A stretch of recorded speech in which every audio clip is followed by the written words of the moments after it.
ایک شخص ہے وہ یہ بولے کہ مجھے اسلام کے طریقے سے جو ہے وہ دفنایا جائے یا جو بھی اس کی آخری رسومات ہے وہ اس طریقے سے کیا جائے.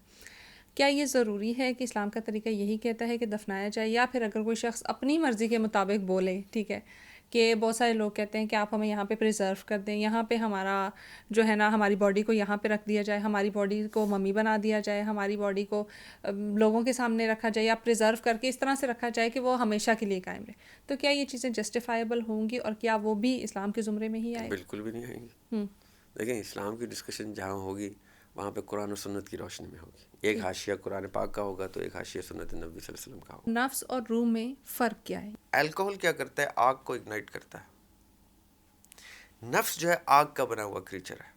جیسے آپ کی باڈی میں الکوہل جاتا ہے تو نفس ٹیک اوور کر لیتا ہے اور آپ کو تو ہوش بھی نہیں ہوتا. جتنے بھی شراب پینے والے ہیں ان کو یہ تک پتہ ہوتا ہے کہ اگلے دن مجھے یاد بھی نہیں ہوگا کہ میں کیا کر رہی ہوں، کیونکہ وہ نفس کر گیا ہے. نفس ٹک اوور. عورت کو چاہیے کہ وہ پردہ کرے، ٹھیک ہے. دوسرا اس کا اگلا ہی ہے کہ مرد بھی اپنی نگاہیں نیچے رکھے. تو ہم شاید اس کو نا انکمپلیٹ چیزوں کو لے کے جا رہے ہیں. تو کیا سوشل میڈیا کا ان چیزوں میں استعمال ہونا بہترین ہے یا نہیں، ہم اس کو کسی اور ڈائیورژن میں لے کے جائیں؟ جیسی ٹیکنالوجی ایڈوانسمنٹس کی طرف جاتی ہے تو آپ کو ناگزیر ہوتا ہے کہ آپ نے اس کا استعمال کرنا ہے. آج ہم یہ جو گفتگو کر رہے ہیں یہ بھی سوشل میڈیا پلیٹ فارم کے تھرو کتنے ہی لوگوں تک جائے گی اور اس سے جس نے استفادہ کرنا ہے وہ کر سکتا ہے. السلام علیکم every one, T S R کی ایک نئی ایپیسوڈ کے ساتھ میں ہوں روشنا ضمیر. امید کرتے ہیں کہ آپ سب بالکل ٹھیک ٹھاک خیر و عافیت سے ہوں گے.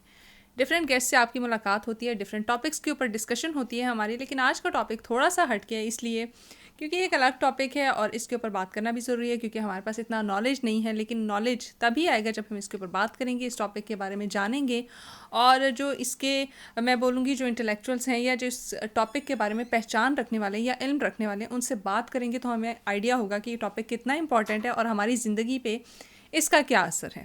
اس کے اوپر بات کرنے کے لیے آج ہمارے ساتھ جو شخصیت موجود ہیں وہ رائٹر ہیں اینڈ پوائٹ آف فلاسفی بھی ہیں، ذریعہ ہاشمی صاحب. سر کیسے ہیں آپ؟ الحمدللہ جی ٹھیک ہے. بہت شکریہ سب سے پہلے ہمیں وقت دینے کے لیے. شروعات یہاں سے کرنا چاہوں گی کہ بہت سارے لوگوں کے یہ کانسیپٹ شاید کلیئر بھی نہیں ہے یا پھر ایمبیگوٹی بھی ہے، اس میں تھوڑی کنفیوژن بھی ہے کہ روح کیا چیز ہے. ویسے تو روح کے اوپر سب سے کم جو بحث ہے دین میں بھی وہ روح کے اوپر ہے. ٹھیک. لیکن اسلام کے تحت روح جو ہے وہ امر ربی ہے. اب سوال پیدا ہوتا ہے کہ امر ربی کیا ہے. تو انسان کی پورے ساخت میں 5 ایلیمنٹ پائے جاتے ہیں. ایک تو مٹی جو ہمیں دکھائی دیتی ہے جس سے ہم گوندے گئے ہیں. ایک پانی جس سے وہ مٹی سافٹ کی جاتی ہے. اب جو 4 ایلیمنٹس نون ٹو سائنس میں جو 4 ایلیمنٹس ہیں وہ ہیں ارتھ، ونڈ، واٹر اینڈ فائر. بالکل. تو ارتھ سے ہم مٹی کی ایگزامپل لیں گے، واٹر سے واٹر آف کورس جس سے مٹی گوندی گئی ہے، ونڈ جو ہم سانس لیتے ہیں ہماری سانس آتے جاتے، اور فائر وہ نفس ہے جو اسلام کے مطابق قرآن کے مطابق ہر انسان کے ساتھ اتارا جاتا ہے. اب اس کی افادیت کیا ہے میں پہلے وہ بتا دیتا ہوں. مٹی جب گوندی جاتی ہے تو مٹی گیلی ہو جاتی ہے، اور کمہار جب اس سے برتن بھی بناتا ہے تو اس کو شیپ دینے کے بعد وہ اس کو آگ کی بھٹی میں ڈالتا ہے تاکہ وہ مٹی ڈرائی ہو جائے. تو ہماری گیلی مٹی ایج کے ساتھ ساتھ اپنی شیپ چینج کرتی ہے. اس لیے نفس کا آگ کا کریچر ہمارے ارد گرد ڈالا جاتا ہے تاکہ ہماری باڈی شیپ میں رہے. اب یہ تو ہو گئے 4 elements, earth, wind, water and fire. The 5th element جو میرے اندازے میں میری ابھی تک کی زندگی کے مطالعے کے مطابق جو انسان کو تمام مخلوقات سے اشرف اور افضل کرتا ہے وہ ہے روح کا ایلیمنٹ، جو اللہ سبحانہ وتعالیٰ نے قرآن کے مطابق قرآن پاک میں لکھا ہے کہ اللہ سبحانہ وتعالیٰ نے انسان کے اندر روح اپنی روح پھونکی، من روحی، میں نے اپنی روح پھونکی. تو یہ امر ربی وہ نالج ہے، وہ انفارمیشن ہے، وہ نور ہے، سو ٹو اسپیک. ہم اس کو نور بھی نہیں کہہ سکتے، وہ نالج اور انفارمیشن ہے جو اللہ سبحانہ وتعالیٰ نے انسان کے اندر ایڈ کی اور کہا کہ میں نے آدم علیہ السلام کو تمام جانوروں کے نام سکھائے، تمام علم دیا جو کہ اس کو افضل کرتا ہے باقی مخلوقات سے. ہینس مخلوقات ہیڈ ٹو باؤ بیفور ہم. تو یہ تھوڑا سا میں بتا دیتا ہوں کہ یہ ہے. اس کے علاوہ مختلف مذاہب میں روح کے اوپر جو گفتگو ہے وہ بھی علم سے ریلیٹڈ ہی ہے کہ روح کے اندر جو انفارمیشن ہے وہ انفارمیشن اور کسی بھی چیز کے پاس نہیں. اللہ تعالیٰ نے یہ خوبصورت چیز انسان کو تحفے میں عنایت کی ہے اور انسان کو اسی تحفے کی توسط سے اپنا نائب بنا کر اس دنیا میں اتارا کہ اب تم نے یہاں پہ میرا سسٹم امپلیمنٹ کرنا ہے اور اس پوری دنیا کو کے نظام کو اسٹیبلش کر کے اپنی اور رب کی معرفت ریکگنائز کروانی ہے تمام کے تمام انسانوں کو کہ آپ ایک کریچر ہے, ایک مخلوق ہے اور آپ کا ایک خالق ہے جس نے یہ ساری تخلیق آپ کے ارد گرد خوبصورتی سے سجائی ہے. بہترین. اچھا, ایک تو روح کا کانسیپٹ یہ ہے کہ جب انسان دنیا میں آتا ہے تو اس کے ساتھ روح آتی ہے, ٹھیک ہے, اور جب وہ انتقال کر جاتا ہے تو وہ روح واپس چلی جاتی ہے. دوسرا کانسیپٹ لوگوں کے دماغ میں یہ بھی ہے کہ روحیں ویسے بھی آتی ہیں, ٹھیک ہے, اگر وہ آتی ہیں تو وہ کیا کانسیپٹ ہے اور ان کے کیا اصول ہیں, یا جب جس روح کا دل کیا وہ دنیا میں آ گئی اور جب دل کیا تو چلی گئی. اچھا, یہ جو روحوں کے آنے کا کانسیپٹ ہے نا, آنے اور جانے کا, یہ ان روحوں کا ہے جو انسان کی صورت میں یہاں پہ زندگی گزار کے گئیں اور پھر انسان کے انتقال کے بعد وہ روحیں برزخ میں چلی گئیں. برزخ ایک اور سیکشن ہے جہاں پہ انتقال کے بعد روح ٹھہرتی ہے. اچھا, اب میں تھوڑا سا اور بتاتا ہوں. ایک ہے عالم ارواح جہاں پہ وہ روحیں پائی جائیں گی جنہوں نے دنیا میں آنا ہے. ایک ہے عالم اسباب جس کو ہم دنیا کہتے ہیں جہاں پہ روحیں آتی ہیں انسان کی باڈی کے اندر, اور جیسے انسان کا انتقال ہوتا ہے تو روح عالم برزخ میں ایک سرٹن ٹائم گزارتی ہے جو رب جانتا ہے کہ وہ کتنا ٹائم اس نے گزارنا ہے. اس کے بعد حشر کا میدان سجے گا اور پھر آخرت کا تمام مناظر سامنے آئیں گے. یہ جو برزخ کا قیام ہے اس میں سے روحیں آتی ہیں جاتی ہیں, اور یہ وہ کانسیپٹ ہے جو لوگوں کے لیے فیملیئر ہے. لیکن یہ کہنے کو اتنا سمپل ہے, اصل میں اتنا سمپل نہیں ہے. روحوں کے آنے جانے کا کانسیپٹ جو ہے یہ صرف اور صرف اللہ سبحانہ و تعالیٰ کے اختیار میں ہے کہ کس روح کو اللہ تعالیٰ اس قابل سمجھتے ہیں جس نے زندگی ایسی خوبصورت گزاری کہ اس کو ایسے اختیارات اللہ تعالیٰ نے دیے کہ وہ آ سکے یا جا سکے واپس. اب یہاں پہ میں تھوڑی سی اور وضاحت کر دیتا ہوں کہ گریک میتھولوجی جس پہ ایرسٹوٹل کے فلاسفیز جنریٹ ہوتی ہیں, گریک میتھولوجی کہتی ہے, اور ہندو میتھولوجی جو known to be the oldest mythology ہے, 7,000 سال پہلے رامائن کی ہسٹری ریکارڈڈ ہے اور 5,000 سال پہلے گیتا کی ہسٹری ریکارڈڈ ہے. اب یہ دونوں بڑی سملر گفتگو کرتے ہیں. ایرسٹوٹل کہتے ہیں کہ ایک انسان کو 8 دفعہ, ناٹ ونس اور ٹوائس, 8 چانسز ملتے ہیں کہ اس نے زندگی اتنی خوبصورت گزارنی ہے کہ اللہ سبحانہ تعالیٰ اس کو جنت میں جانے کی اجازت دیں. اگر وہ پہلی زندگی میں یا پہلے جنم میں سو ٹو اسپیک وہ اچھے کام نہیں کر پاتا یا اپنا انٹری ٹو ہیون نہیں لے سکتا تو اس کو ایک اور چانس ملتا ہے اور پھر چانس ملتا ہے. یہ ہے 8ویں چانس تک اگر وہ اپنے آپ کو ریڈیم کر لیتا ہے تو ٹھیک ہے, ورنہ اللہ تعالیٰ اس کو دوزخ میں ڈال دیتے ہیں یا ایک لوپ میں پھنسا دیتے ہیں جس کو لمبو کہتے ہیں, اس میں پھنسا دیتے ہیں. ہندو بھی یہی میتھولوجی ہے, وہ کہتے ہیں 7 جنم.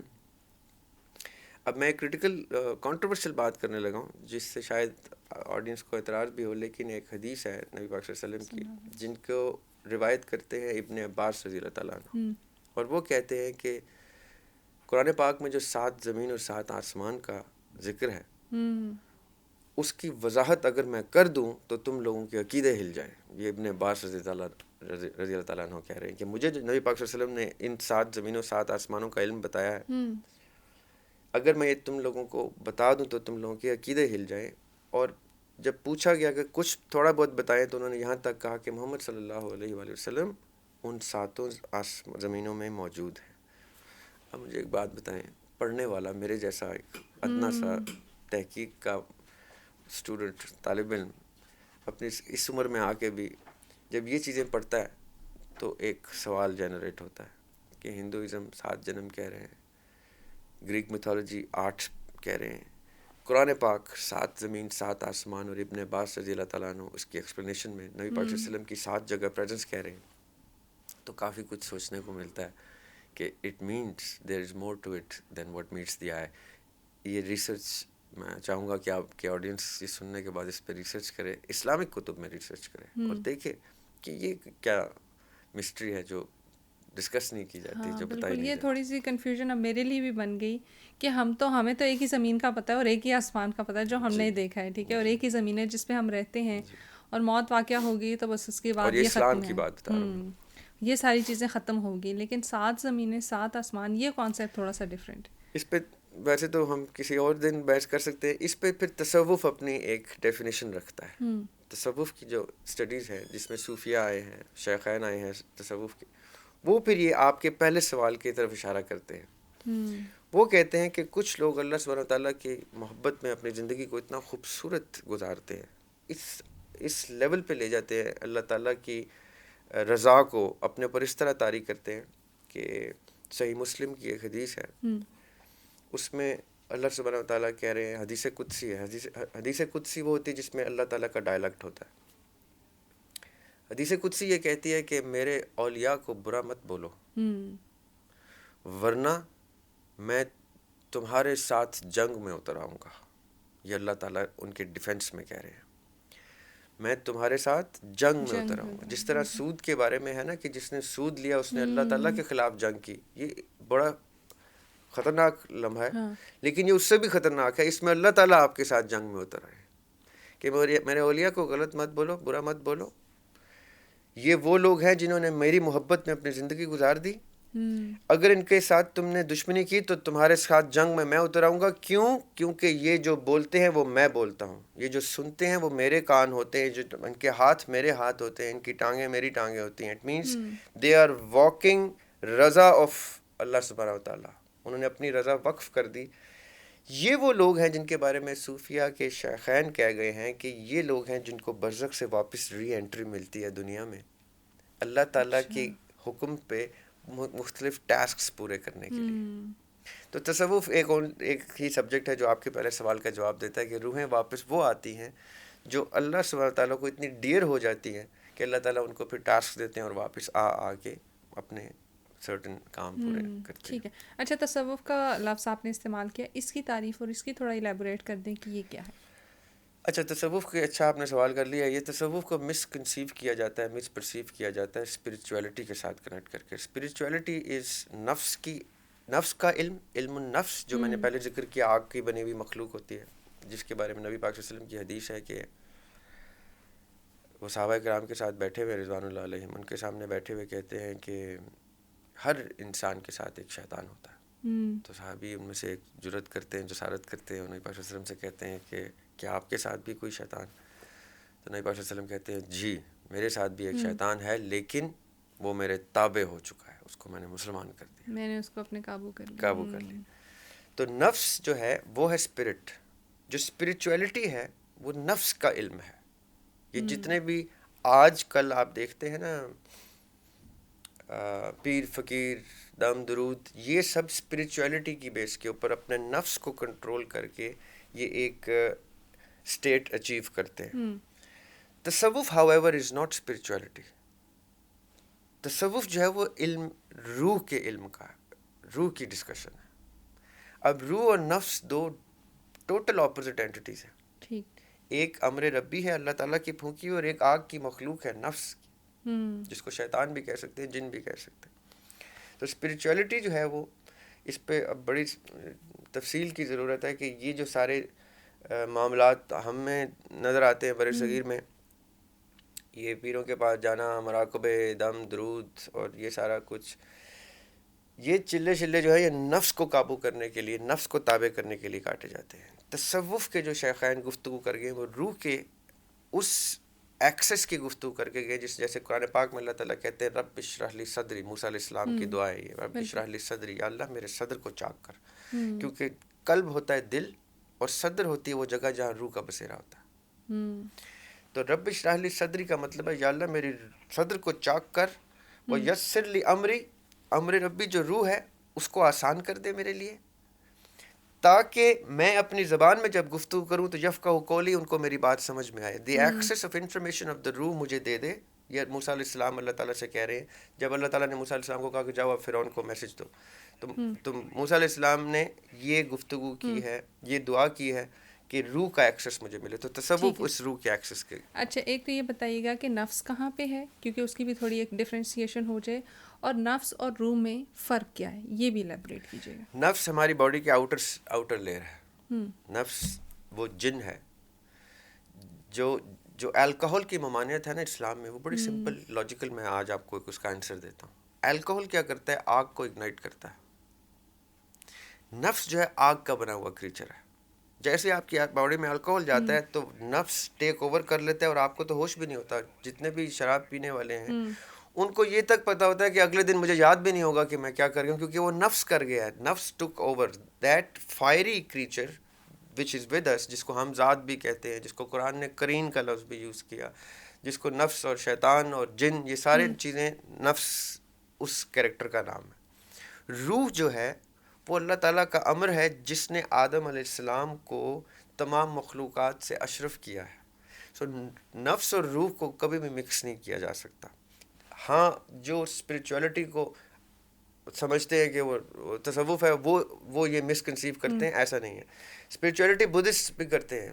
بدھزم اسپریچولیٹی پہ کھڑا ہے. وہ نفس کو قابو کرنے کی اور تابع کرنے کی ساری تپسیا ہے جو بدھسٹ کرتے ہیں. اچھا، آپ نے کہا لیونگز جتنے بھی ہیں ان کی روحیں ہیں، تو کیا شیطان کی بھی روح ہے؟ نہیں، شیطان کو اسی چیز کا تو گلا ہے. ابلیس نے اسی چیز کے اوپر تو اعتراض کھڑا کیا.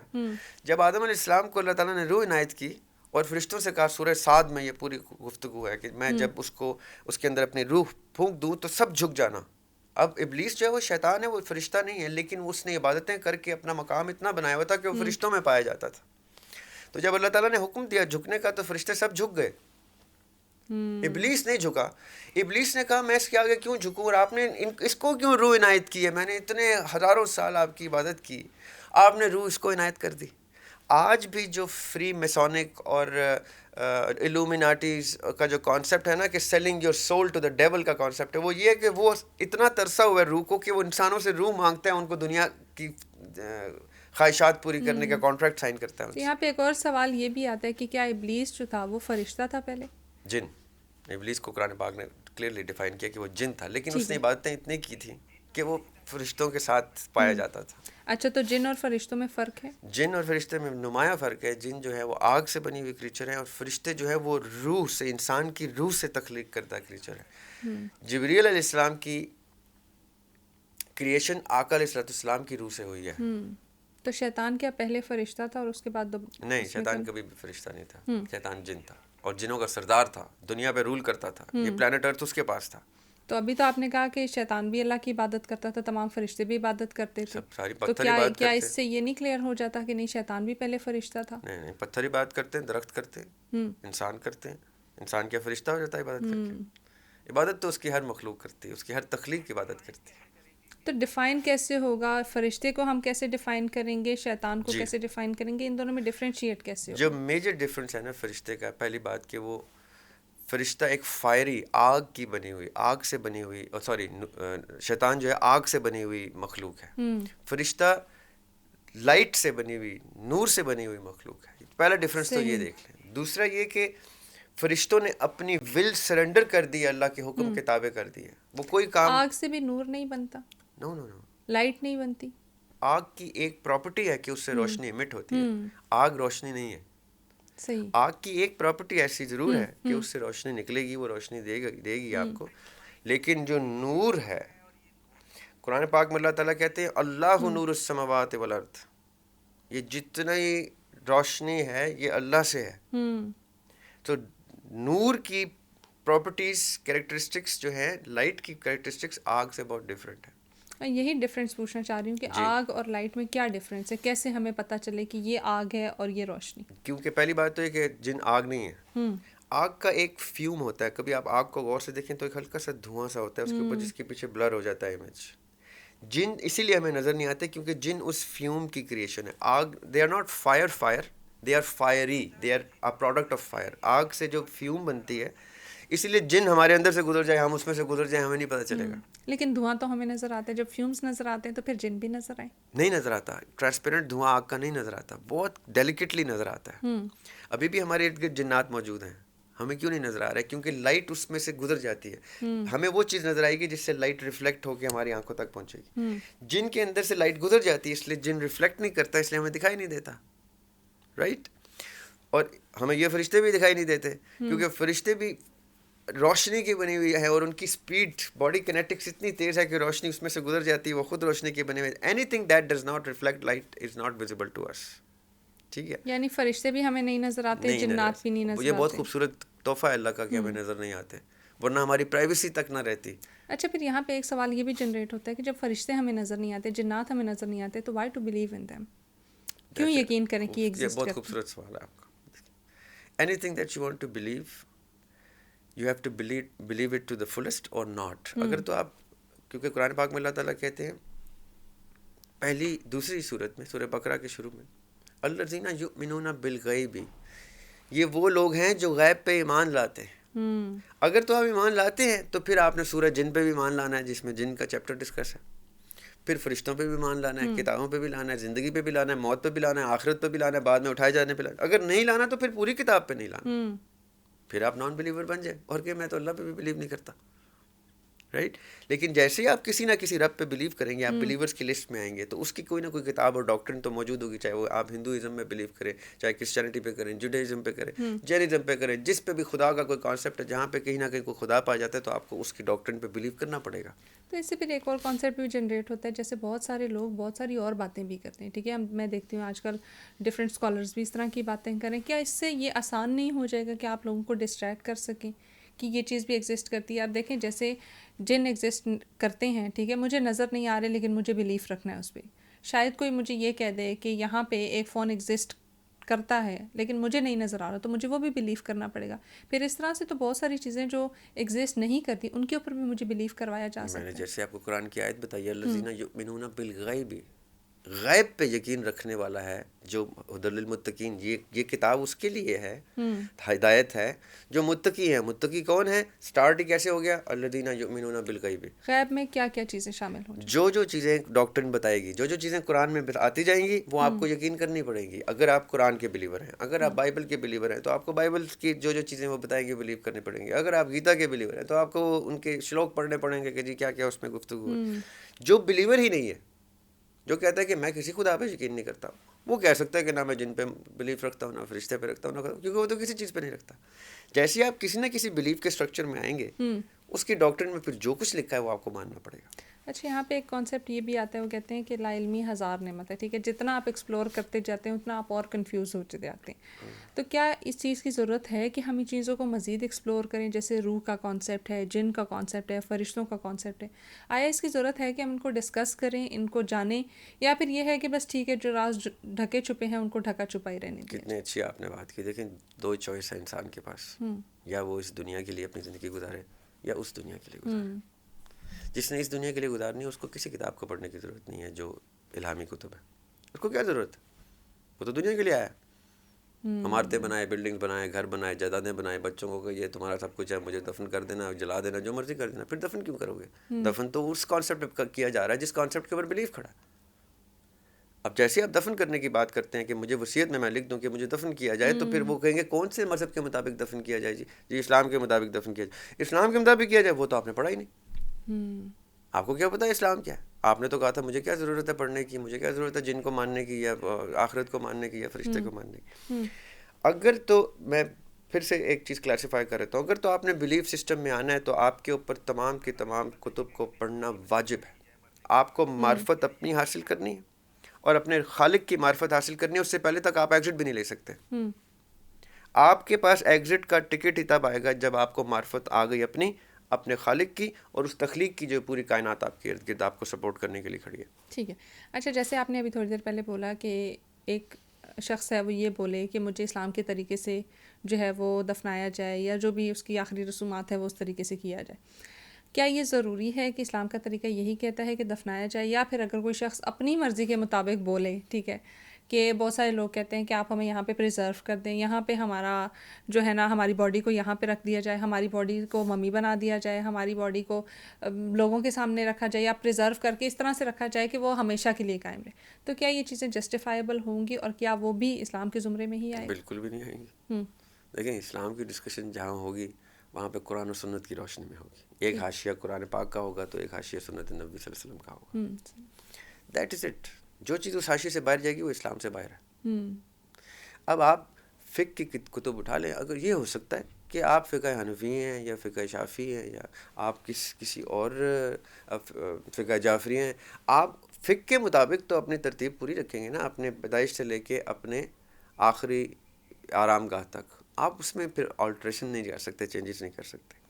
جو اصولیات, جو بیسک ایتھکس ہوتی ہیں کسی ریلیجن کی, جس کے اوپر مورلز ڈیزائن کیے جاتے ہیں انسانیت کے, جو اصولیات کتاب میں تحریر کرتے ہیں وہ آپ کے اوپر پھر واجب ہو جاتی ہیں اگر آپ اس کو اپنا عقیدہ تصور کرتے ہیں اور اس کے اوپر زندگی گزارتے ہیں. ٹھیک ہے. اگر آپ اس کے اوپر زندگی نہیں گزارتے, اگر آپ نے کچھ کتابیں پڑھ بھی لی ہیں اور آپ عمل میں زیرو ہیں, تو پھر آپ اپنے آپ کو کریمیٹ کرائیں, اپنے ممی بنائیں, اپنے آپ کو جلا دیں, آپ جانوروں کو دے دیں, پرندوں کو دے دیں, جو مرضی دے دیں. That's your choice. اچھا, آپ نے فقہ کی بات کی, مجھے کہیں پہ بھی قرآن میں یا اللہ تعالیٰ کے جتنے بھی احکامات ہیں یا حدیث ہے اس میں دیکھ لوں تو مجھے فقہ کا کوئی کانسیپٹ میرا نہیں خیال ملتا ہے. ٹھیک ہے, کہیں پہ یہ نہیں بولا کہ آپ جو ہے نا وہ, جیسے تھوڑی دیر پہلے ہم لوگ یہ کچھ ڈسکشن بھی کر رہے تھے کچھ لوگوں سے, وہ یہ تھی کہ ہم نے اپنے آپ کو نا فرقوں میں بھی ڈیوائڈ کیا ہوا. ٹھیک ہے, ہم کہتے ہیں کہ ہم, کچھ لوگ کہتے ہیں ہم اہل تشیع, اہل سنت, اہل بیت, بہت سارے اس میں ڈیوائڈ کیا ہے. کیا ہم صرف مسلمان نہیں ہیں, ہمیں فقہ میں ڈیوائڈ ہونے کی ضرورت ہے؟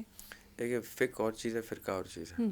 فقہ اس تمام تر طریقت کی ترتیب کو کہتے ہیں جو طریقت سیرت طیبہ صلی اللہ علیہ وسلم سے ہمیں ملتی ہے. جس طرح نبی پاک صلی اللہ علیہ وسلم نے اپنی زندگی گزاری اور جس طرح انہوں نے تمام تر مسلمانوں کو گزارنے کی تلقین کی احادیث کی روشنی میں, روایات کی روشنی میں, اس کی پوری ایک ڈاکٹرن کو فقہ کہا جاتا ہے ان سمپل ورڈز. ٹھیک ہے. اب دو میجر کلاسیفیکیشن کر لیتے ہیں تاکہ ہم زیادہ ڈیٹیل میں نہ جائیں. صحیح. ایک ہے فقہ جعفریہ اور ایک ہے اہل سنت. فقہ جعفریہ کی تمام ترتیب جو ہے وہ اہل بیت کے کانسیپٹ کے اوپر چلتی ہے, اہل بیت کے علم اور علوم کے تحت نسل در نسل آئی ہے. اور جو اہل سنت کی تعلیمات ہے وہ خلفائے راشدین کی طریقت سے امام, جتنے 4 امام آئے ہیں ان چاروں کے چاروں اماموں نے ان کی روایات, ان سے مروی احادیث اور ان سے ریلیٹڈ ان کی زندگیوں کے اوپر بیسڈ نبی پاک صلی اللہ علیہ وسلم کے ایکسپیرینسز جو تھے ان کو اکٹھا کر کے انہوں نے فقہ کی ترتیب دی. میں نے آپ کو بہت میکرو لیول پہ دونوں کی ڈیفینیشن دے دی. یہ دونوں ہی خوبصورت چیزیں, دونوں ہی نبی پاک صلی اللہ علیہ وسلم کی سنت اور طریقت کو بیان کرتے ہیں, دو مختلف چینل سے بیان کرتے ہیں. اب آپ کی چوائس ہے, اگر آپ کو لگتا ہے کہ مجھے فقہ جعفریہ سے ریلیشن شپ اسٹیبلش ہوتا ہے تو آقا علیہ السلام کی سنت اور طریقت, اگر تو میرا اس سے ریلیشن شپ اسٹیبلش ہوتا ہے تو آپ اس طرف جائیں گے. اگر آپ کو لگتا ہے اہل سنت کی تعلیمات سے میرا ریلیشن شپ اسٹیبلش ہوتا ہے تو آپ ادھر جائیں گے. رستے دونوں ایک ہی درخت کی شاخیں ہیں جو آقا علیہ السلام کی سنت سیرت طیبہ ہے. اب اس سے جس کو جو چیز ریلیٹ ہوتی ہے وہ اس کی تقلید کرتا ہے, اس کو مقلد کہتے ہیں. جو کسی ایک فقہ کی تقلید کرتا ہے اس کو مقلد کہتے ہیں. جو فقہ جعفریہ کے مقلد ہیں ان کو آپ اہل تشیع کہتے ہیں. جو اہل سنت کی کتب کے سیاہ ستہ کے مقلد ہیں ان کو آپ اہل سنت کہتے ہیں. یہ دو بیسک کلاسیفیکیشن ہے. لیکن یہی قرآن و سنت ہے. ایسا نہیں ہے جو آپ نے سوال میں تھوڑا سا ذکر کیا نا کہ قرآن میں ایسی چیز, قرآن میں سارا کا سارا قرآن ہی آقا علیہ السلام کے ارشاد ہے. بالکل. تو آقا علیہ السلام کی ارشادات باقی حدیث میں تحریر کرتے ہیں, اس کی شرح حدیث مختلف لوگوں نے کی ہے اور ڈیٹیل میں بکس لکھی ہیں, ترتیب دی ہیں تاکہ ہمارے لیے آسانی ہو کہ آقا علیہ السلام زندگی کیسے گزارتے تھے اور ہمیں کیسے احکامات دے گئے کہ تم نے گزارنی ہے. وہ یہ تمام کتبیں, ایسا نہیں ہے, یہی تو دین ہے. دین کی ایکچوئل پریکٹس آقا علیہ السلام کی زندگی ہے, اور آقا علیہ السلام کی زندگی اور ان کے اہل بیت کی زندگی اور ان کے خلفائے راشدین کی زندگی تحریر ہے ان کتابوں میں. ایسا کچھ بھی نہیں ہے کہ یہ کوئی خلائی چیز ہے. بالکل. اچھا, آپ نے فقہ کا ذکر کیا, فقہ کا آغاز کہاں سے ہوا, پہلی بار یہ لفظ کہاں پہ استعمال ہوا اور کہاں سے اس کا اوریجن ہوا؟ دیکھیں, فقہ کا لفظ جو ہے نا یہ ہم نے کریٹ کیا ہے. جس ترتیب کے اوپر, جس سلسلے کے اوپر کوئی چیز اسٹیبلش کی جاتی ہے. مثال کے طور پہ ہم نے کہا کہ آقا علیہ السلام جو ہے انہوں نے اپنی زندگی میں جو معاملات ان کو درپیش ہوئے وہ ریکارڈ ہوتے رہے کسی نہ کسی حوالے سے. کسی صحابی نے سن لیے, حضرت عائشہ رضی اللہ تعالیٰ عنہ نے سن لیے, مولا علی نے سن لیے, اہل بیت نے سنے. جو چیزیں وہ سنتے سمجھتے رہے, جو ان کے ساتھ ایکسپیرینسز کرتے رہے, وہ ان کے پاس ریکارڈڈ حالت میں موجود تھے. ٹھیک ہے. اس ریکارڈڈ حالت کو آپ ریٹریو نہیں کر سکتے ادر دین آپ ایک پرسن کی گفتگو فرام ٹو اندر پرسن جب آپ سنتے ہیں, ایک سے روایت ہو کے دوسرے کے بعد دوسرے سے روایت ہو کے تیسرے, اس کو کلیکٹ کرنے کا سلسلہ جو ہے وہ پہلی صدی میں ہی شروع ہو گیا تھا, جب امام مالک نے پہلی کتاب جو حدیث کی ہمارے پاس پہنچی ہے ڈائریکٹلی ان کے ہاتھوں سے لکھی, وہ امام مالک کی لکھی ہوئی جس کا نام ہے موطا امام مالک. ٹھیک ہے. موطا امام مالک پہلی کتاب ہے جس میں احادیث کلیکٹ کی گئی. ٹھیک ہے. اور یہ کلیکٹ کرنے کا ایک پروسیس سیٹ کیا گیا کہ جس راوی سے ان تک بات پہنچی, اس راوی کے پاس وہ بات کہاں سے پہنچی, اس کے بعد کہاں سے پہنچی, اس کے پاس کہاں سے پہنچی, اور انہوں نے اس کی ایک ترتیب سیٹ کی, اور یہ بڑی ڈیٹیلڈ سائنس ہے.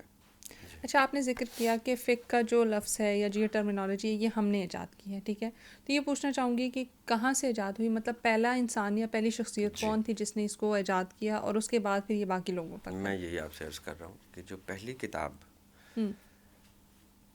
جو امام مالک نے خود ترتیب دی, جس میں انہوں نے وہ روایات کلیکٹ کی, اکٹھی کی, اور روایات کی ایک چین اسٹیبلش کی کہ ہم یہ میں اہل سنت کی ذکر کر رہا ہوں, ٹھیک ہے, ٹھیک ہے, پیرلل میں اہل تشیع کی کتب جو ہیں وہ اہل بیت کی فیملی سے سینہ بسینہ ٹرانسفر ہوتی آئی ہیں. ان کی طرف جو پہلے امام ہے اہل سنت کی طرف, وہ امام مالک ہے. امام مالک نے اپنی کتاب ترتیب دی, اس کو موطا امام مالک کا نام دیا, اور اس میں انہوں نے وہ تمام تر احادیث کلیکٹ کی جو وہ کر سکے, جن روایات کے تھرو آپ اپنی لائفز کو بیس کر سکتے.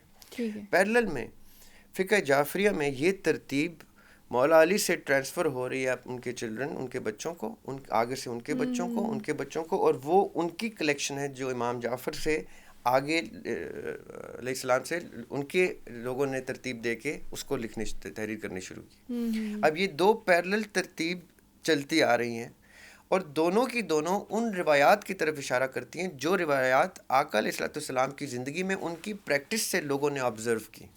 صحیح. اب جو تصور یہ رکھیں گے کہ ہم امام جعفر علیہ السلام کی گفتگو کو معتبر رکھتے ہیں, اور ان کی گفتگو کے اوپر چل کے جو ان تک انفارمیشن آئی ہے اور وہ فیملی آف دا پروفٹ سے آئی ہے, تو ہم اس کو معتبر رکھیں گے, تو ان کی ترتیب کے اوپر چل کے اپنی زندگی بیس کرے گا. وہ فقہ جعفریہ کے اوپر اپنی زندگی بیس کر رہا ہے.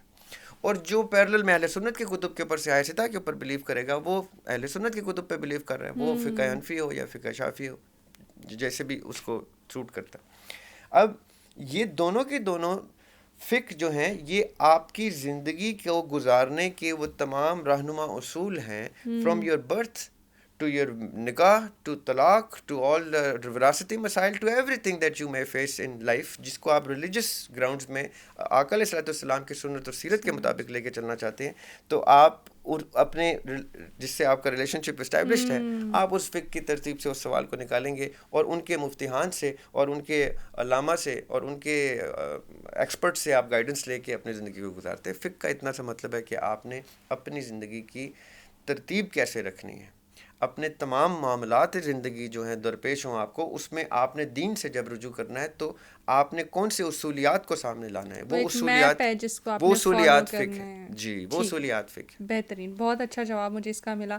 اچھا, آپ تھوڑا سا میں آؤں گی سوشل میڈیا کی طرف. آپ کو پتہ ہے سوشل میڈیا پہ بہت ساری چیزیں آج کل چل رہی ہیں, اور ہم شاید کتابوں کو اتنا فالو نہیں کرتے جتنا ہم سوشل میڈیا کو فالو کرتے ہیں. بہت سارے اسکالرز بھی میں دیکھ رہی ہوں کہ ڈفرینٹ ریفرنسز دے رہے ہیں, ڈفرینٹ ایشوز آتے ہیں تو وہ ڈسکس بھی کرتے ہیں, اور سوشل ایشوز اسپیشلی جو ہیں وہ بہت زیادہ ڈسکس ہوتے ہیں. کیا یہ بہترین طریقہ ہے کہ سوشل میڈیا کا استعمال اس طریقے سے کیا جائے کہ آپ جو سوشل ایشوز ہیں ان میں قرآن کی جو ورسز ہیں ان کو بھی آپ بتائیں, ٹھیک ہے, اور موسٹلی میں دیکھ رہی ہوں تو انکمپلیٹ بتائے جاتے ہیں.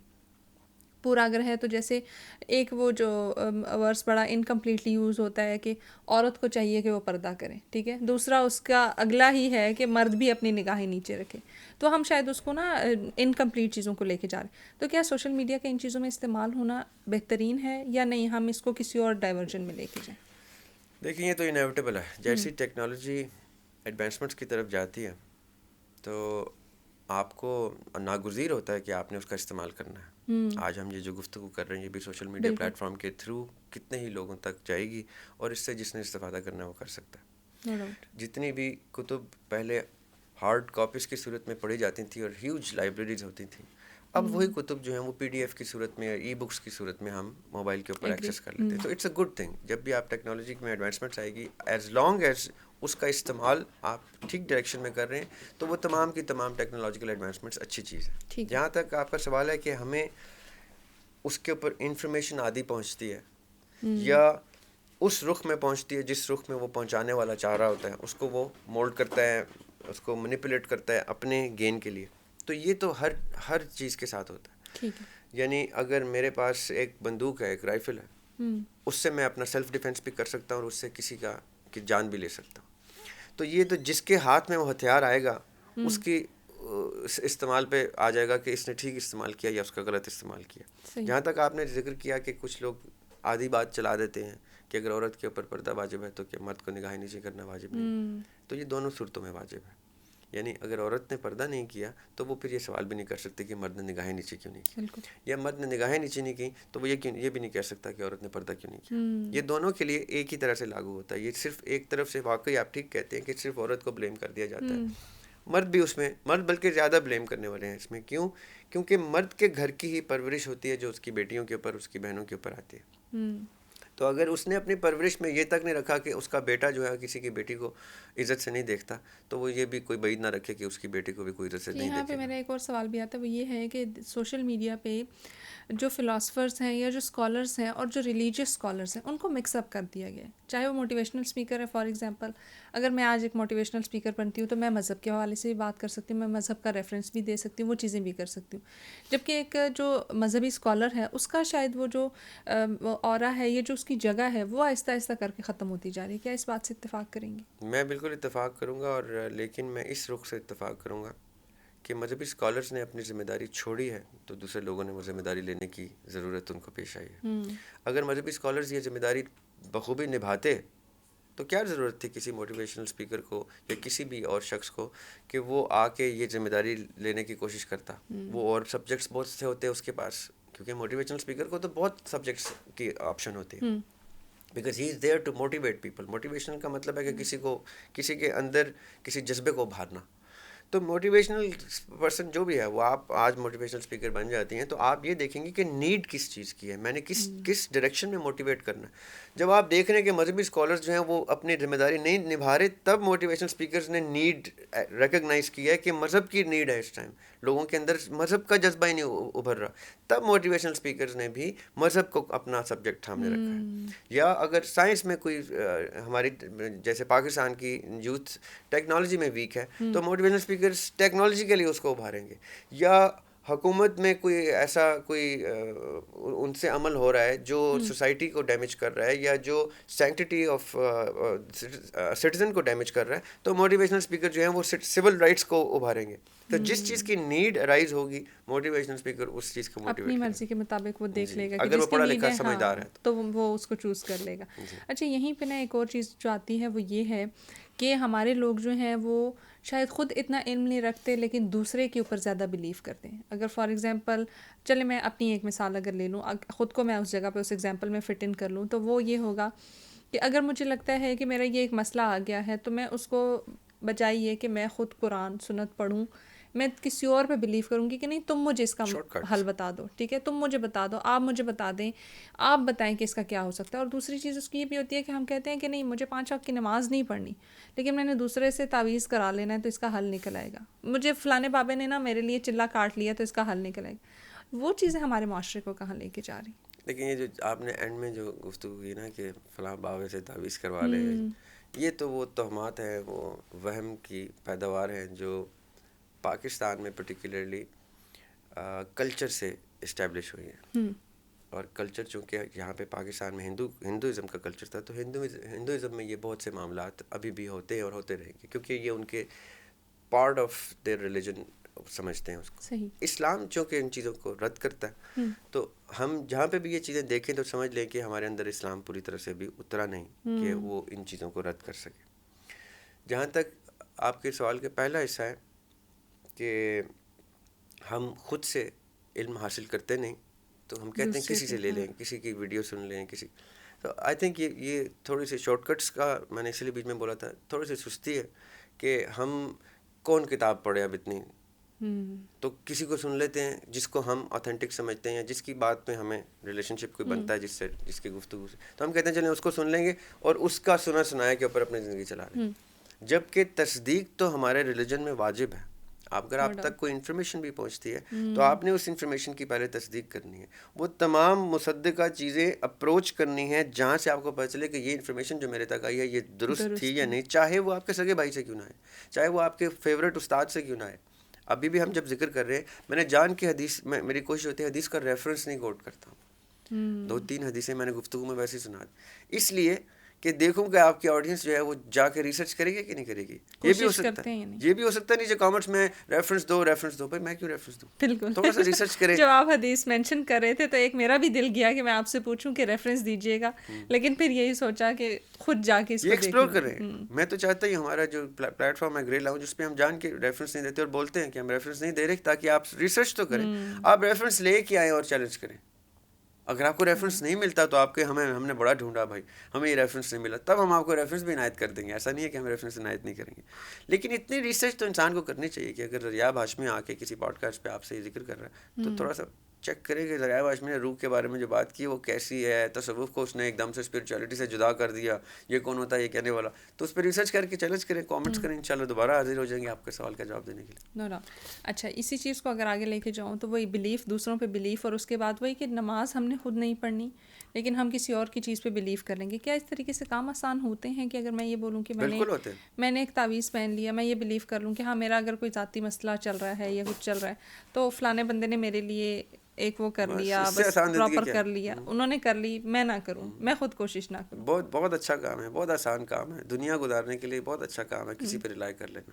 لیکن شرم آنی چاہیے انسان کو یہ کام کرتے ہوئے کہ میں اپنی آسانی کے لیے کسی پیر بابا عامل کے پاس جا کے اپنی ریلیجن کو تو پہلے اس کے کمرے سے باہر اتار کے ریلیجن میں داخل ہوں گا نا, کیونکہ میں نے اللہ کے اوپر تو توکل چھوڑ دیا, اب میرا توکل اس بابے کے اوپر ہے. اب اللہ تعالیٰ ایگزسٹ نہیں کرنے چاہیے پھر میرے لیے, وہ بابا میری کل کائنات ہونی چاہیے, بلکہ اس میرا مسلح کی ڈائریکشن بھی اس بابے کی طرف ہو جانی چاہیے, تاکہ اس بابے کو پتہ چلے کہ اس کی عبادت ہو رہی ہے, اس کا ایک بندہ آ گیا سامنے. اس میں قرآن پاک نے باقاعدہ کھول کے بیان کیا ہے اس چیز کو کہ وہ پھر عبداللہ نہیں رہتا, اللہ کا بندہ نہیں رہتا, وہ پھر عبد الطاغوت ہو جاتا ہے, وہ پھر اس پیرلل ریلیجن کا عبد ہے, اس کے عبادت گزار ہے, چاہے وہ پیر ہے, بابا ہے, فقیر ہے, سسٹم ہے. جیسے ہم سسٹم کی غلامی کرتے ہیں, جیسے یہ آپ کا سوری ٹو سے ڈیموکریسی ہے, یہ اس کو اسلامک سسٹم تو نہیں ہے, ہم اس کی غلامی میں آ گئے تو ہم اس کے عبد ہیں, ہم پھر اللہ کے عبد نہیں. اسی طرح جو بابا کے پاس جائے گا یا عامل کے پاس جائے گا یا فلاح کے پاس جائے گا اور کہے گا مجھے نمازیں پڑھنے کی کیا ضرورت ہے, تو واقعی اس کو کوئی ضرورت نہیں ہے, ایزی وے آؤٹ ہے. لیکن وہ پھر تسلیم کرے کہ اب اللہ تعالیٰ کو بھی اللہ تعالیٰ ماننے کی اس کو کوئی ضرورت نہیں ہے. بہت بہترین بات. اس سے ایک اور چیز جو جنریٹ ہوتی ہے وہ یہ ہے کہ ہم یہ کہتے ہیں کہ اگر میں نے فار ایگزامپل دعا پڑھی تو میں بولوں گی کہ یہ دعا قبول ہو جائے, بڑی جلدی قبول ہو جائے, ٹھیک ہے, اور ہم سب کی یہ خواہش ہوتی ہے کہ یار یہ مانگا اللہ نے نہیں دیا, اللہ تو میرے سے پیار ہی نہیں کرتا. ایک طرف وہ کہتا ہے کہ میں 70 ماؤں سے زیادہ تم سے پیار کرتا ہوں, دوسری طرف میں نے چھوٹی سی چیز مانگ لی, یہ تو میں اپنی ماں سے مانگتا یا مانگتی تو فوراً مل جاتی, اللہ نے مجھے نہیں دی. وہ دعاؤں میں جو اتنی جلدی ہے ہماری, کیا وہ بھی ہمیں غلط ڈائریکشن کی طرف لے کے جا رہی؟ وہ تو ڈپینڈ کرتا ہے نا. دیکھیے میں ذاتی طور پہ بات بتاتا ہوں آپ کو کہ دعا کا نا قبول ہونا اس چیز کا ثبوت ہوتا ہے کہ وہ چیز آپ کے حق میں بہتر نہیں تھی. کئی دفعہ ایسا ہوتا ہے کہ چائلڈہڈ یا جوانی میں محبت ہو جاتی ہے لڑکے لڑکی کو, وہ دم درود دعائیں, وہ منتیں مرادیں تہجدیں سب شروع ہو جاتا ہے کہ یا اللہ مجھے میری اس سے شادی ہو جائے. اگر اللہ سبحانہ تعالیٰ کو پتہ ہو, جو کہ وہ ہر چیز سے عالم ہے, ہر چیز کے عالم ہے, کہ میں اس کی یہ دعا قبول کر لوں اور ان کی شادی ہو جائے, اور اس کے بعد جو ڈیزاسٹر ہونا ہے اگر میں اس کو پہلے سے بتا دوں تو یہ دعائیں الٹی کرنا شروع کر دے گا, ریورس میں کہنا یا اللہ اس خاتون کو میرے سے دور کر دے یا اس مرد کو میرے سے دور کر دے. اللہ سبحانہ تعالیٰ چونکہ ہر چیز کے عالم ہے, وہ دیکھتے ہیں کہ میرے بندے کے حق میں یہ چیز بہتر نہیں ہے, پھر بھی مانگے جا رہا ہے, میں نہیں دوں گا. اس لیے پہلی بات میرا مشورہ سب کو یہ دعا یہ مانگنی چاہیے کہ یا اللہ فلاں چیز میرے حق میں بہتر کر دے, کیونکہ وہ اس چیز پہ قادر ہے, وہ ہر چیز پہ قادر ہے. بہت خوبصورت. یہیں پہ قرآن کی ایک وہ آیت بھی ہے نا کہ بے شک انسان شر کو بھی خیر کی طرح مانگتا ہے. تو مانگنا تو ہے ہم نے جو بھی ہم مانگ رہے ہیں, لیکن اس کو تھوڑا سا چینج کر کے مانگ رہے ہیں. دوسری چیز کہ اگر وہ دعا قبول ہو بھی جاتی ہے, کسی شخص کی کوئی دعا قبول ہوتی ہے تو اس کے سرٹن انگریڈینٹس ہیں جو پورے ہوتے ہیں تو دعا قبول ہوتی ہے. ہر ماں دعا کرتی ہے کہ اس کا بچہ جو ہے لاکھوں کروڑوں میں کھیلے, اور ہر ماں کے قدموں کے نیچے جنت بھی ہے. تو کوئی سرٹن انگریڈینٹس ہوتے ہیں دعا کے جو عرش پہ جاتے ہیں تو مقدر بدل جاتے ہیں, تقدیر بدل جاتی ہے.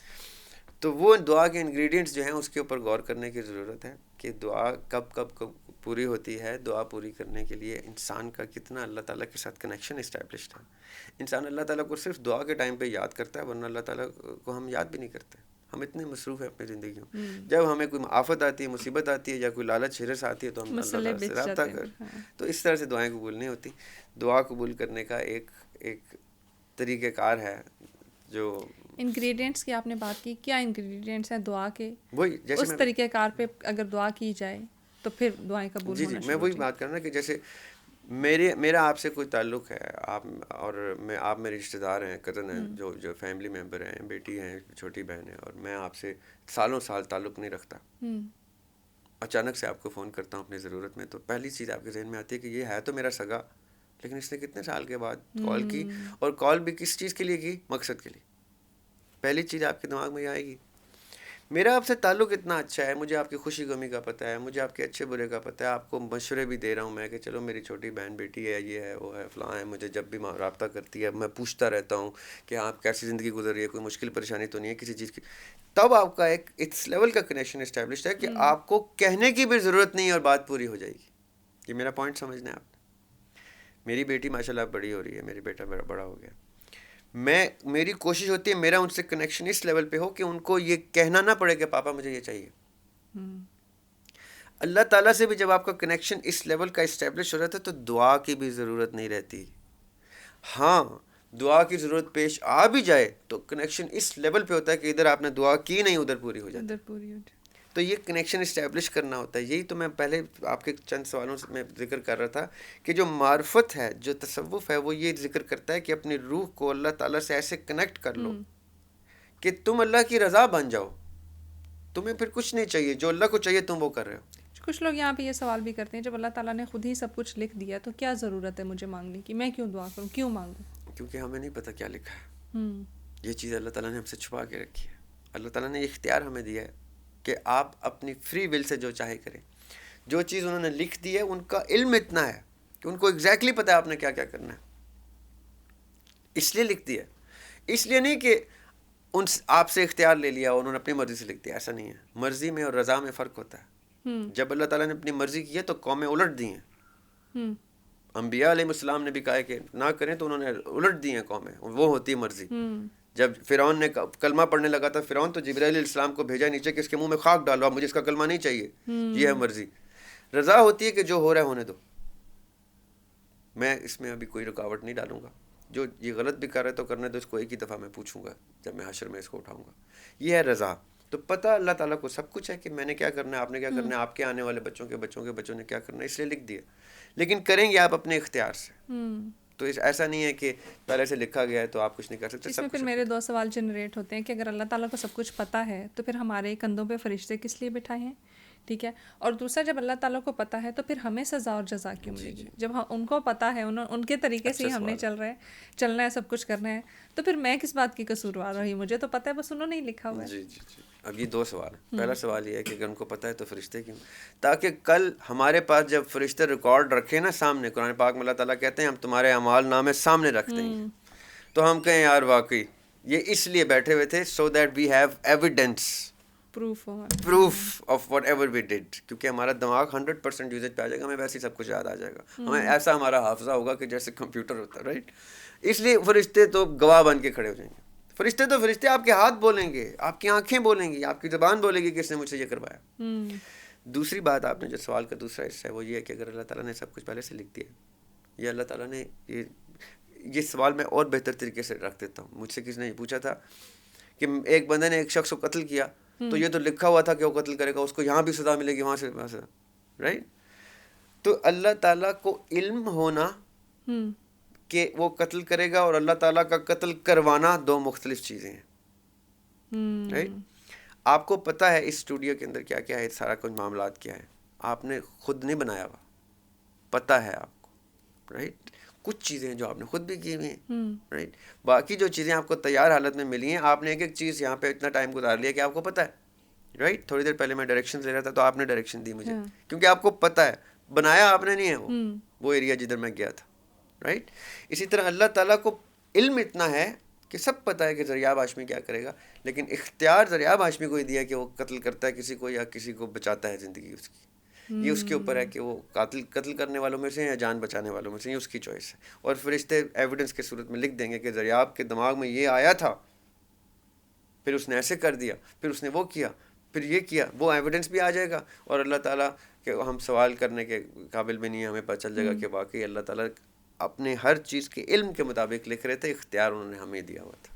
بہترین. بہت ساری چیزیں جو ابھی بھی کنفیوژن میں ہے، لیکن ہمارے پاس وقت کم ہے، تو اس لیے ہم پوڈ کاسٹ کو وائنڈ اپ کریں گے. لاسٹلی ہمارے جتنے بھی آج کل جو ینگسٹرز ہیں وہ کافی مایوس نظر آتے ہیں، تو ان کے لیے ایک میسج. پہلی بات یہ کہ مایوسی کفر ہے، اور کفر اس لیے ہے کیونکہ آپ کفر کہتے ہیں انکار کرنے کو، اور اللہ تعالیٰ کے انکار کرنے کو کفر کہتے ہیں. اور مایوسی کا مطلب ہی یہ ہوتا ہے کہ آپ نے اللہ تعالیٰ کے توکل کا دامن ہاتھ سے چھوڑ دیا، کہ اللہ تعالیٰ ہیں جو ہمیں اتنا پیار کرتے ہیں، ہمارا اتنا خیال رکھتے ہیں، کہ جیسے ابھی آپ نے کہا ادھر بھی فرشتہ ادھر بھی فرشتہ. خالی آنکھ کی پروٹیکشن کے لیے کتنے فرشتے ہوتے ہیں. پھر ایک فرشتہ ہمیں لینے کے لیے آتا ہے، چھوڑنے کے لیے آتا ہے، ایک فرشتہ لینے کے لیے آئے گا. ہم اتنی ٹیکن کیئر آف ہیں دنیا میں کہ اس کا مطلب ہے کہ اللہ تعالیٰ آپ کی مشکل میں بھی آپ کو دیکھ رہے ہیں. کیا معلوم وہ آپ کو سکھانے کا ایک رستہ ہے. میں نے تو اپنی ہر مشکل سے جتنا سیکھا ہے خوشی میں نہیں وہ سیکھا. تو میں تو آج بھی شکر کرتا ہوں کیونکہ میں اس ایج میں ہوں کہ میں آپ سے بات کر سکتا ہوں، کہ آلموسٹ آدھی صدی گزار چکا ہوں میں. اور اس آدھی صدی میں کیا کیا مراحل طے ہوئے، اس میں جتنے سخت لمحات تھے انہوں نے مجھے بہت سکھایا. ایک چیز سب سے جو خوبصورت سکھائی وہ آپ کے سوال کی ہے کہ میں نے اللہ تعالیٰ کے توکل کا دامن نہیں چھوڑا، نہ میں چھوڑنا چاہتا ہوں، نہ آئندہ کبھی چھوڑوں گا. کہ ہر مشکل مصیبت قرآن پاک میں اللہ تعالیٰ کہتے ہیں میں خود دیتا ہوں. غربت افلاس بھی میں دیتا ہوں، دولت امارت بھی میں دیتا ہوں. تو اس کا مطلب ہے اتنے کنیکٹڈ ہیں اللہ تعالیٰ ہم سے. ہم ہیں جو ڈسکنیکٹ پیدا کرتے ہیں اور مایوسی لے آتے ہیں. جہاں ہم مایوسی لاتے ہیں وہاں ہم نے کفر کر دیا، کفران نعمت کا، کفران ایگزسٹنس آف خالق کا، ہر چیز کا کفر ہے، انکار. اس لیے مایوسی نہیں کرنی چاہیے، اللہ پہ توکل رکھیں اور ہر مسئلے اور مصیبت کو، مشکل کو اپنا لرننگ کرو سمجھ کے اس میں سے کچھ سیکھیں کہ آئندہ جب یہ ہو تو مجھے پتا ہوگا I will be well acquainted by this problem. اس سے اپنی ایک سیڑھی بنا لینا کہ اس سیڑھی سے میں نے اوپر جانا ہے، یہ میرے لیے ایک وہ امتحان ہے، اور اس کے بعد مجھے اگلے جو ریوارڈ ملے گا وہ اس سے بہتر ہوگا. جی جی جی، وہ اقبال کا شعر ہے جس پہ اینڈ کر سکتے ہیں ہم کہ تن دیے باد مخالف سے نہ گھبرا ہے عقاب، اپوزنگ ونڈ جو جس کو یوز کر کے پرندہ اڑتا ہے، یہ تو چلتی ہے تجھے اونچا اڑانے کے لیے. So these opposing winds are good for you to help you fly higher. اگر میرے آگے ہرڈل نہیں ہوگا تو میں اونچا کیسے ہوگا؟ ہرڈل مجھے اور اونچا کرتا ہے. No doubt. میری سوچ کو مشکلات آتی اس لیے کہ آپ کو جو ہے آگے اسٹرانگ بنائے اور آپ کو زندگی میں آگے بڑھا سکے. وہ فریڈرک نیچے نے کہا تھا what doesn't kill you makes you stronger. No doubt ایسا ہی ہے. اسی طریقے سے ہم سیکھتے ہیں اور اسی طریقے سے زندگی گزرتی بھی ہے، اور سیکھتے سیکھتے ہی زندگی گزر جاتی ہے. بہت شکریہ ذریعہ ہاشمی صاحب ہمیں وقت دینے کے لیے، ہماری آڈینس کو اتنی پازیٹیو نوٹ پہ اس پوڈ کاسٹ کو اینڈ کرنے کے لیے، اور وہ ٹاپکس ڈسکس کرنے کے لیے جو اور کبھی نہیں ڈسکس ہوتے. ٹی ایس آر کے ایک نئی ایپیسوڈ کے ساتھ دوبارہ ملیں گے. ٹل دیٹ مجھے، میری ٹیم کو اور بالخصوص پاکستان کو دعاؤں میں یاد رکھیے گا. اللہ حافظ.